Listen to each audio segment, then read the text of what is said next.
Halo teman-teman semuanya, kembali lagi bersama channel YouTube saya Rangga Anugrah Ilahi. Sebelumnya perkenalkan, nama saya Rangga Anugrah Ilahi, NPM A1A016050 dari program studi Bahasa Indonesia.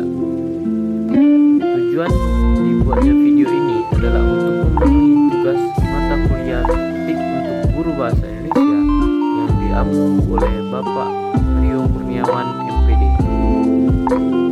Selama pandemi COVID-19 ini berlangsung, kita selalu dituntut untuk aktif dan selektif di dalam mengerjakan tugas dengan metode perkuliahan yang daring. Ya, memang sedikit membosankan, tapi percayalah kita bisa melewati ini, teman-teman. Dan kepada teman-teman, semoga kita selalu diberi kesehatan dan tetap mematuhi protokol kesehatan yang ditetapkan oleh pemerintah. Stay healthy.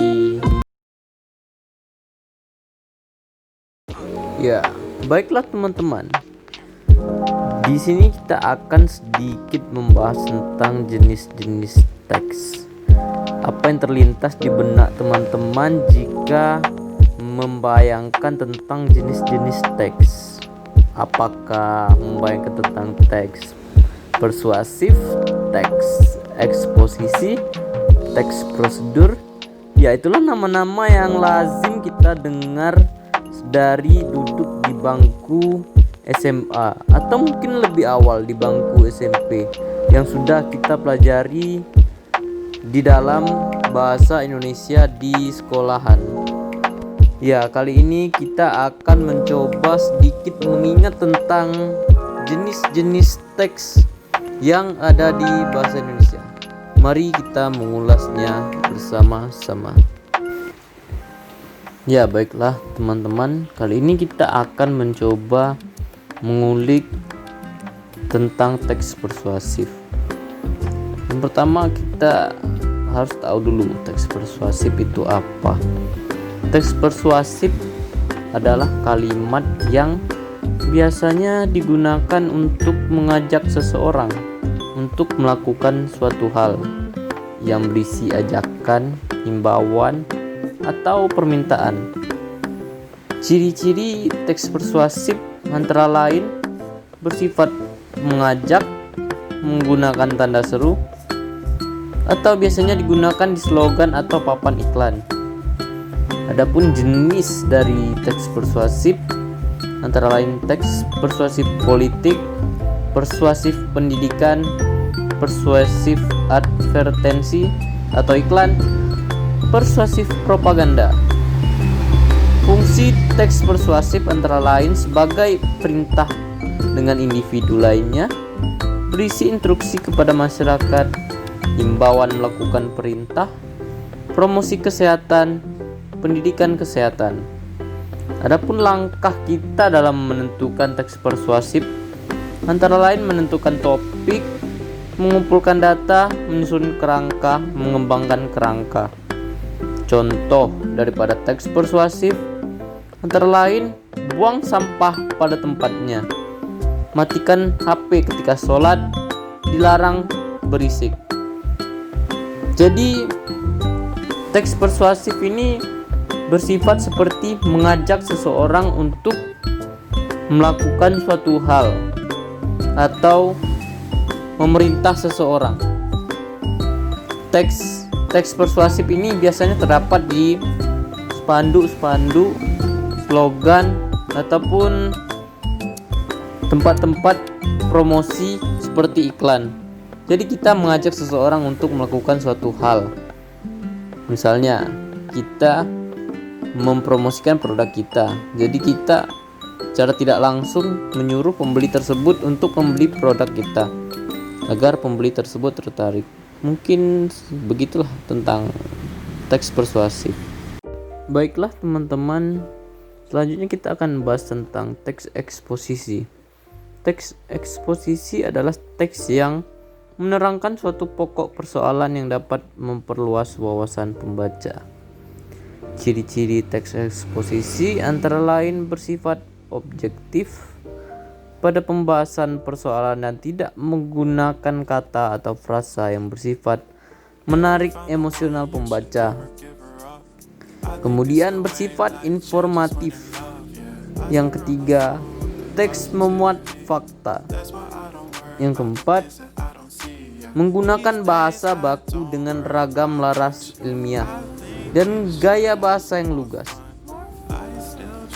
Adapun struktur teks eksposisi antara lain pernyataan pendapat atau tesis. Bagian ini berada pada bagian awal teks yang berisi topik yang diangkat oleh penulis. Kemudian ada argumentasi.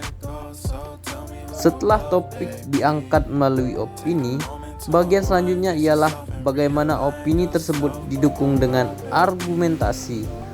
Kemudian ada penegasan ulang. Pada bagian ini berada pada paragraf akhir sehingga disebut juga sebagai penutup. Adapun jenis-jenis teks eksposisi antara lain teks eksposisi definisi, eksposisi proses, eksposisi ilustrasi, eksposisi pertentangan, eksposisi perbandingan, eksposisi klasifikasi, eksposisi berita, eksposisi analisis. Adapun kaidah kebahasaan teks eksposisi antara lain, yang pertama menyatakan dan menjelaskan pendapat. Yang kedua memuat fakta yang bersumber dari penelitian. Yang ketiga penegasan pendapat berada di bagian penutup. Yang keempat penggunaan pronomina atau kata ganti. Yang keenam penggunaan leksikal. Yang selanjutnya penggunaan konjungsi. Mungkin sekian dari teks eksposisi kali ini. Kita akan lanjut ke teks. Baiklah teman-teman, pada pembahasan kita yang terakhir kita akan membahas tentang teks laporan hasil observasi. Teks laporan hasil observasi adalah teks yang memberikan informasi secara umum tentang sesuatu berdasarkan fakta dari hasil pengamatan secara langsung. Adapun struktur teks laporan hasil observasi antara lain, yang pertama pernyataan umum, yaitu terdapat pembukaan, berisi pembuka atau informasi secara umum.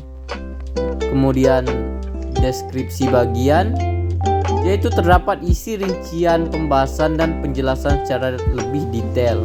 Yang ketiga deskripsi manfaat, yaitu berisi fungsi atau manfaat setiap objek yang diamati dalam kehidupan. Adapun ciri-ciri dari teks laporan hasil observasi antara lain ditulis secara lengkap dan sempurna, bersifat objektif, global, dan universal.